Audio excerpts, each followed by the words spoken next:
All right, welcome everyone. Standing Room Only Sports back with you again. Today we're going to be reviewing SummerSlam and my match card predictions. Again, Standing Room Only Sports. We're back after a little bit of a hiatus today to give you the match predictions. SummerSlam, I got it slotted for 10 matches after this last week on Monday Night Raw. Triple H announcing that SummerSlam would be 4 hours long now. Some of you might be upset about it. Some of you guys might be happy about it.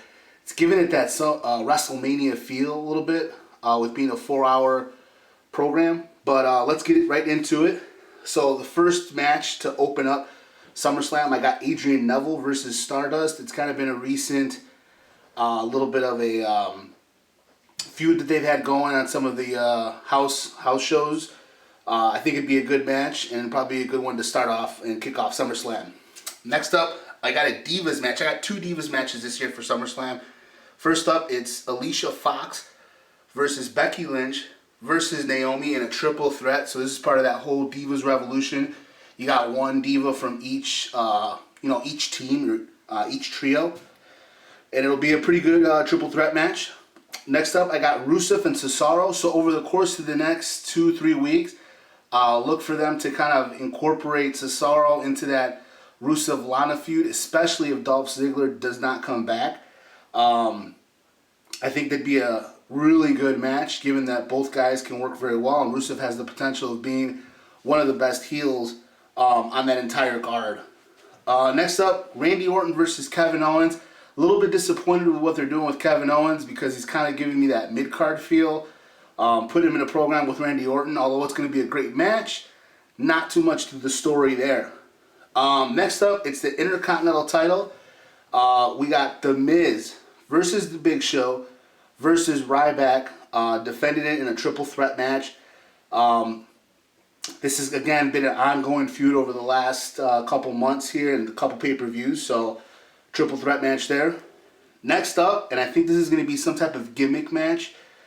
Me personally, I'm predicting it to be a TLC, tables, ladders, and chairs. You got the New Day defending their titles against the Primetime Players and the Lucha Dragons in a triple threat.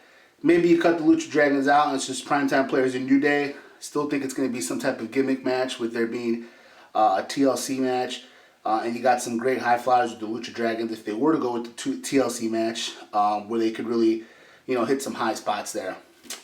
Next up is the second Divas match out of the 2 that I'm predicting. This is for the Divas title. You got Nikki Bella defending the title against Charlotte. Again, going with that Divas Revolution theme. They've been doing 2 Divas matches on Raw lately. I think we'll probably see that, especially with a 4-hour SummerSlam. Charlotte, proving that she's a pretty damn good Divas wrestler. And I think they're gonna invest in building towards this match. Now, the next match could go one of 2 ways. It's either going to be a tag team match with Roman Reigns and Dean Ambrose versus the Wyatt family, or they're going to go, split them up. So it'd be Ambrose versus Harper, Reigns versus Wyatt. Again, an ongoing feud from the last pay-per-view. Might throw a gimmick in there if they split them up, do like some type of cage match or maybe Hell in a Cell. We'll see in the coming weeks. But again, potential of being a pretty solid match. One of 2 main events and for the next match, and it's going to be Seth Rollins versus John Cena. They've pretty much teased it throughout the last few weeks that this was going to be, champion versus champion type of match. I personally am predicting Seth Rollins to come out victorious, but somehow not win the U.S. title. It kind of be like a, funny ending to the match. I don't think Cena is going to win the world title. I honestly think Rollins is going to keep the title till WrestleMania. But it'll be interesting to see how they get themselves out of this one. But I see Seth Rollins, continuing to get heat in this match, and then, retaining the world title. And then last but not least, and obviously this is not really a prediction, it's already been booked, you got Brock Lesnar. Got my Suplex City t-shirt at Monday Night Raw when it was in Chicago recently. But Brock Lesnar versus The Undertaker. It's all about the big names. It's not going to be a great match. It's going to be very similar probably to the WrestleMania 30 match that they had in New Orleans. But nevertheless, pretty good build to the match thus far in terms of what they've done with the feud on Raw. And Taker versus Lesnar too. Taker kind of trying to avenge his one loss, at WrestleMania that he took to Brock Lesnar and losing the streak. So there you have it, 10 matches. Some other bold predictions I'm going to make, depending on what happens this weekend with Ronda Rousey, whether she wins or loses her UFC title match. I think that will have a big impact on whether or not she shows up at WrestleMania 32. They kind of teased it last year at 31.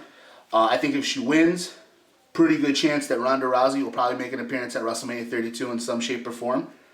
The Rock, I am predicting The Rock to make an appearance at SummerSlam, and if not The Rock, they're gonna find some way to work Sting into this card and kind of build that up to WrestleMania 32. You guys gotta remember, WrestleMania 32, it's in Dallas. They're gonna try to break that attendance record, get over 100,000 jam-packed in there, and it's got to be a stacked card. So I'm expecting something big out of SummerSlam. Although on paper it doesn't look great, I got a feeling that they're going to do something to kind of spicing it up, similar to what they did at Battleground with bringing Taker back. There you have it, guys. It's been another edition of Standing Room Only Sports SummerSlam predictions. Until next time.